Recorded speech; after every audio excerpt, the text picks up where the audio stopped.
Good evening. Happy post-Good Friday. Happy pre-Easter. This is take 10 of this tonight because I keep screwing up the reading. This is what happens when you don't practice. I thought I would do something a little bit different tonight. Do a little reading in bed because these are sort of bedtime stories. It's from an anthology. I was a part of 5 anthologies several years back.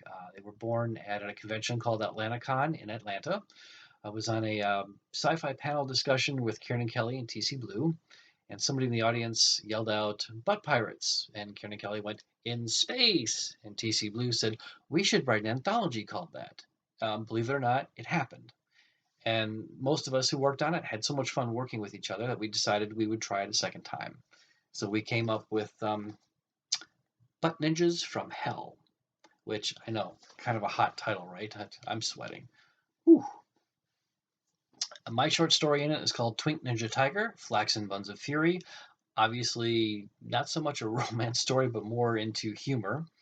Has to do with a probably 19 or 20-year-old boy who works for the church.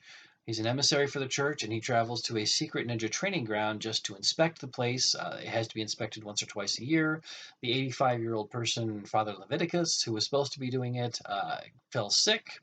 So Ashton's taking his place, and the two masters, Master Mustache and Master Beard, because if you watch the old ninja movies, they always had a beard or a mustache, so I thought, well, I'll just call him that. They're absolutely aghast at every time this poor kid opens his mouth. They think that if he's around the other students, that he's going to cause a lot of chaos, and he's pretty much right. They're both pretty much right.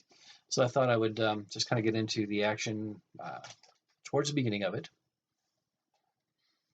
"Oh, I almost forgot." Ashton announced his arrival after freshening up. "I have a message for you. Mother Superior and Father Inferior send greetings to you through Father Leviticus, so pretend you heard it through him from me for them." We're not familiar with these two people. Master Mustache searched his memory for anyone they'd ever offended by those names. Surely it was an offense if they sent Ashton to the training facility. This was no accident. Perhaps the religious elders had learned a few things from the other ninja clans after all. They'd obviously made sure the shellfish Father Leviticus ate would make him sick, knowing full well Ashton would be sent in his place in order to test their resolve and inability to be corrupted. After all, they had absolutely nothing in common with this boy man. "What sanctuary are they from?" "Our Lady of the Wet Nappy. There are so many elderly men and women of God there." Ashton sighed. "You have no idea. I mean, it's ridiculous. I don't mind the snail's pace of moving around, which they call sanctuary time, which is a lot like something called island time. Feeding them, helping clean, and assisting them with things they can't do like they used to. But let me just say, there are some things a simple, humble servant in training like myself should never see in the shower. I mean, like ever? Like 85-year-old rear ends?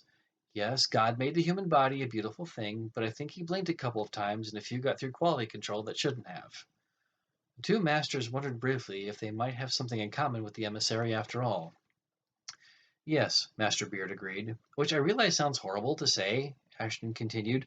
"I don't have anything against the elderly, God be with them and all, or as Eden Winters says, bless their hearts. I'll support them any way I can, which is also why I chose to serve at this sanctuary.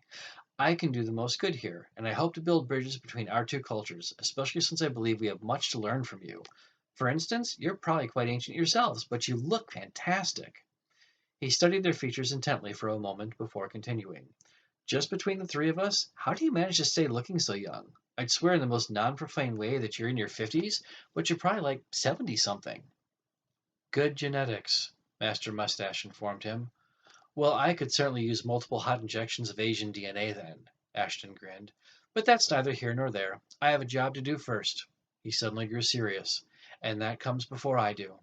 There are a number of things I need to look at and observe before reporting back, but nothing you haven't done with Father Leviticus 100 times. It's all about the code. I just want to make sure everybody's living up to expectations. For the record," Ashton took a deep breath, "I understand having your students' training interrupted is inconvenient. I have no desire to add to that. However, we must all do our part to uphold the—" "We don't say its name," Master Beard cut him off. "Excuse me?" "You were going to say its name," the master continued. "We don't do that. It's that which must not be spoken." "No, we most certainly do not speak that," Master Mustache agreed. "Don't be silly." Ashton's brow furrowed, unable to comprehend why they wouldn't say what might possibly be the most important document to them in 500 years. We must all do our best to wrap our hands around and embrace the Aligned Ninja Agreement list of relevant operating directives. Oh God, Master Beard whispered in disbelief.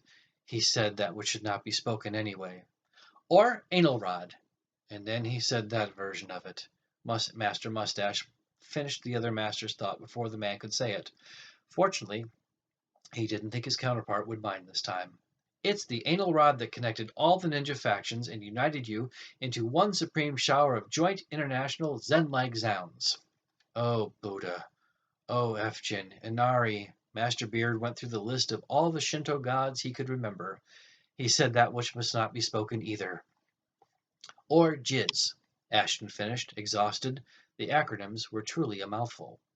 He can't help himself, can he? Master Mustache asked out loud to any of his deceased ancestors who happened to be checking in on him at the moment. They hopefully wouldn't answer him, though they would certainly give him an earful when he moved on into the afterlife. Please, Master Beard gestured to Ashton and his counterpart, we should continue this conversation in private. Some of the students will soon be passing through here, and rather they not meet you in such a casual setting or way, they should never see your face while you're conducting yourself in an official manner.